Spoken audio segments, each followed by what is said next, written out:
پیارے ویورز، اللہ تعالیٰ نے قرآن میں انسان کی مثال ایک پکی ہوئی فصل کی طرح بیان کی ہے کہ کیا تم دیکھتے نہیں کہ فصل پہلے بوئی جاتی ہے، پھر پانی دیا جاتا ہے، پھر جب زمین سے اگتی ہے تو آہستہ آہستہ بڑھتی ہے، پھر پک جاتی ہے، پھر اسے کاٹ لیا جاتا ہے، پھر تم نہیں دیکھتے کہ اسے کس طرح پچھاڑا جاتا ہے، یعنی اس سے جو گندم نکالی جاتی ہے، جو اناج نکالا جاتا ہے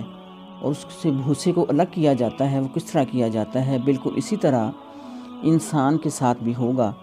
اسے بھی اسی طرح پچھاڑا جائے گا۔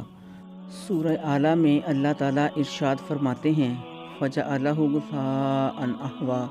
پھر اس نے اس کو سکھا کر سیاہ کوڑا بنا دیا۔ اسی طرح انسان کو بھی سکھا کر کوڑا ہی بنا دیا جائے گا۔